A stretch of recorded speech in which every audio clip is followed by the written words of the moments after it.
Crossovers could lead to some interesting results.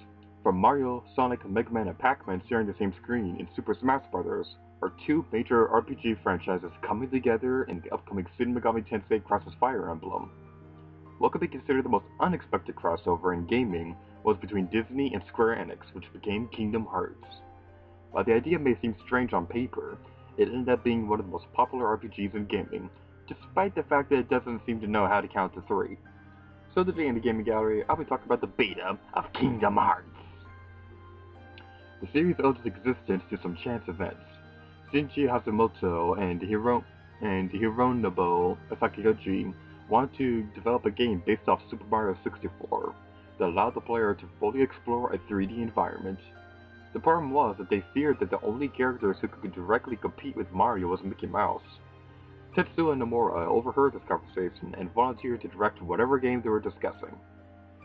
Hashimoto met with a Disney executive in an elevator because, at the time, the two companies worked in the same building in Japan. The meeting allowed Hashimoto to propose an idea straight to Disney. Upon agreement, the two companies held a meeting where Disney expected Square to develop whatever game they were told to. Nomura, however, didn't like this idea and suggested they instead make a game that proved that Disney games weren't just for young kids. After several scrapped ideas, Disney and Square finally agreed to develop an action RPG. This game was to be focused more on gameplay with a simple story to appeal to Disney's target age range. However, Sakaguchi told Nomura that it would fail if it didn't have a story on the level of that of a Final Fantasy game.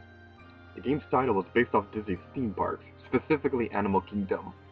However, he couldn't simply call the game Kingdom, so he named it Kingdom Hearts, as hearts were the major theme in the game. The main character in the game went through a few changes.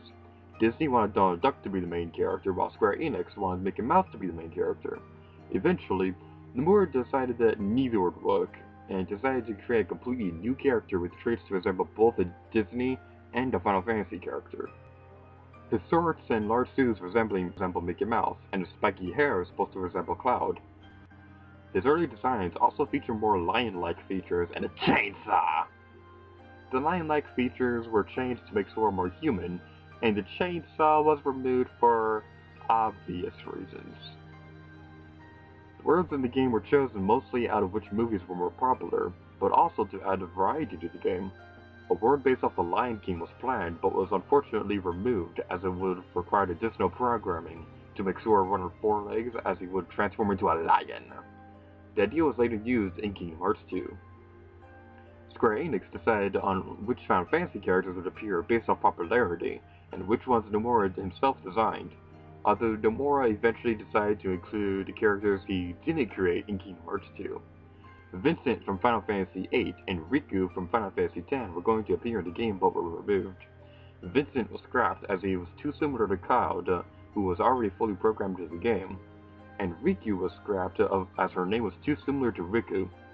He was replaced by Yuffie from Final Fantasy VII, although Riku did later appear in Kingdom Hearts 2 along with Yuna and Pine as his fairy spies. One final detail is that in early trailers, the camera zoomed in closely to Donald and Goofy, giving the impression that they were playable. While this may be the case, it's also very likely that this was done simply to show off Donald and Goofy. While Disney gave Square freedom on what they'd do with the characters, they said that Donald and Goofy were only allowed to wield a stick and a shield. Nomura took this literally by giving them a stick and a shield as weapons, which I always found hilarious. Another detail found in early trailers is that it's implied that you would have had to save Sora rather than Kairi. So that's the beta of Kingdom Hearts. If you'd like to suggest a topic for a future gaming gallery, post your ideas in the comments below. But don't get upset if I don't make a video based off your ideas, as I normally always know what topic I'll be doing next. But you got to skip from the gaming gallery, and until next time, here's to you. Oh yeah.